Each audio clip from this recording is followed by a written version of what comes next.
Welcome back to our Dreamland Armchair Quarterback with Archie Weaver of Birmingham, an Alabama guy. We're going to talk football in a second. We also want to say thanks to Royal Furniture and Coca-Cola Zero for their prize package as well, which includes a recliner from Royal Furniture, in which this guy will be watching a lot of football the rest of the season. Right. Kick back, and you hope to see Alabama do better than they did on Saturday. Your gut reaction on the Tide and the Rebels? Very disappointed. Coming off an off week, I expect better execution out of a Nick Saban coached team. We knew it was going to be a big deal to them, and it was. And, Ole Miss stepped up and took the game in the fourth quarter from us. Something doesn't seem like it's the same Alabama team that you've seen in 2011, 2012, and even most of the time last year. If I said, Archie, put your finger on one thing that is different about this Alabama team than the ones that won championships or contended for championships, what would it be? That killer instinct. I don't see finishing drives, finishing plays, finishing games. That's been the struggle with the last three losses that we've had, all against ranked teams, but still, that was Alabama's MO. Make them quit, and we haven't. See, that's a great answer there. Where did you learn all your football knowledge? I just watch a lot of TV, watch a lot of football. I played it growing up, but I guess started with my dad as a young man. We watched it every Saturday and Sunday, but just over the years, you pay attention, you'll pick up something. Now, you were in school at Alabama, I right? was. What was that like back then? What was that, 70s?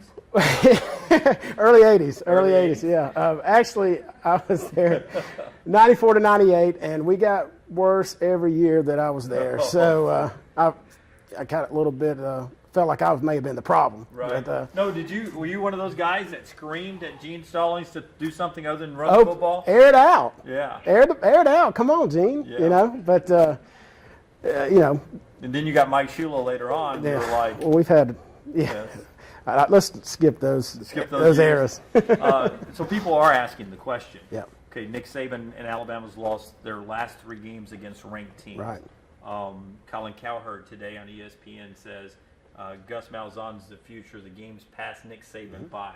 He says things like that for ratings and such like that to draw attention. But is there any concern at all that your coach is a guy who believes in running the football and playing defense and the rules, and everyone else seems to be playing this wide open spread offense? Are you worried about the game passing Nick Saban by? No, not yet. I do think adjustments have to be made. Every great coach does evolve and changes with whatever is going on in the environment right now. And I think we've seen a little bit of that. But this past week we seemed to get more conservative, kind of go back. I think the days of holding somebody to 10 to 13 points and winning is over. Right. I mean, you're going to need 28, 35 points a game to win these games, I believe now. You feel like you're cheating on Nick Saban just answering that question? Well, I hope he doesn't see this. Yeah. I bet he won't. He probably won't. Hopefully he's working on figuring out how to replace Kenyon Drake right now. That's right. You saw the injury to Right. Drake on the field, and Trey Elston now suspended a half by his coach, and the SEC agreed with that for stomping at him. Drake was sort of the guy that all of a sudden we were all in love with, right? Right. Well, I mean, he was leading the team in touchdowns and on a lot less opportunities than other guys. He's so dynamic. He did a lot of other different things. Right. Really a matchup nightmare for other teams and defenses. So it's not just somebody you can just plug in and take his place. Yeah, he was playing that Reggie Bush Right, role. a They different actually role. called it RB5. Right, a little in bit the different than playbook. Yeldon and Henry. So. Yeah. The defense, some big plays at the end, but as a fan, when you're watching it, the sloppiness when it comes to penalties and the turnovers, how does that make you feel? What's that like right now? Because that's uncharacteristic of Alabama, right? Exactly, and that's 2 games in a row, double-digit penalties, which is very uncharacteristic. For years, we were the least penalized team in the SEC. So it's there's some youth sprinkled in there, so you expect it a little bit. But like I said, coming off an off week, I thought we'd really iron some things out, and but we haven't. You sound depressed. There's a lot of games left. Well, there's no fun. There's no fun in losing, but I know. But Nick Saban said, but how do you bounce back? Well, you got to learn from it, and are we going to learn from it? And we get this 5 to 6 week stretch in the SEC is brutal. For everybody. That's what I'm saying. I've been telling my friends this year the SEC West is like a knife fight in a phone booth. Just like Steve Smith said, blood and guts. Get your goggles ready because it's tough. It's going to be tough. I like that. It reminds me a lot of the NFL. It's very much so. Very little separation in talent top to bottom. That's right. And you make the mistakes, you end up losing the That's game. right. We caught some heat for predicting the upset on the radio all last week. We said it all week. Not popular to do in Alabama, by the way, to say, oh, this is going to beat them. This week, Auburn's at Mississippi State. Now, you're an Alabama guy. I am. But Auburn looks like the best team in the country right now. They're there. What do you think Auburn at Mississippi State? My gut reaction is that Auburn will go there and win. Dan Mullen's got to show me that he can beat Auburn when Auburn's really good. He's beating LSU and Texas A&M, that's two right. top 10 teams. That's right. Back-to-back. But they got to do it again this week. Right. Can you keep that level of intensity every week? And there's like the spectacle's going to be in Starkville this week, so see how they can react to the distractions. Best quarterback in the SEC right now.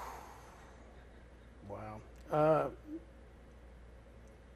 Dak Prescott. Yeah, I think so too. I mean, there's some good ones, but Dak Prescott's just a little bit above everybody, I think. It's like running and throwing. Prescott, Marshall, Kenny Hill, Bo Wallace played great against Alabama. He's played well this year. He's been a turnover machine until last week. I don't believe that was Bo Wallace, by the way. I think they snuck somebody else in. Right. Had a haircut and everything. He did. It was the haircut. It's like the opposite of Samson. He cut his hair and he got stronger. That's exactly right. Did you ever own any Katy Perry stuff before the weekend? Never was a big fan until she pulled out the platter of corn dogs, and then I caught the vapors then. Yeah, that was fantastic. Yeah. Set off fireworks in your head? That's right. You roar? I roared then. All I that sure stuff. did. I hear you. All right, that's fun stuff right there with Archie here. If you'd like to vote for him as our best armchair quarterback of the year, you can do that at the end of the year. Just stay right here at WIAT.com or watch television, and we'll let you know when it's time to vote at the end. And there's a chance this guy, other than all the Coke Zero he's got and the Dreamland ribs and the furniture from Royal Furniture, the recliner, there's a chance he'll actually go to the Iron Bowl, which could still be for the SEC West later on, and hang out with us. Check out all the other armchair quarterbacks. I point to them like it's the Brady Bunch. Some up here and over here, and they're all over here on the .com. We'll have more throughout the year, and enjoy your time here. Thanks to Dreamland. So long.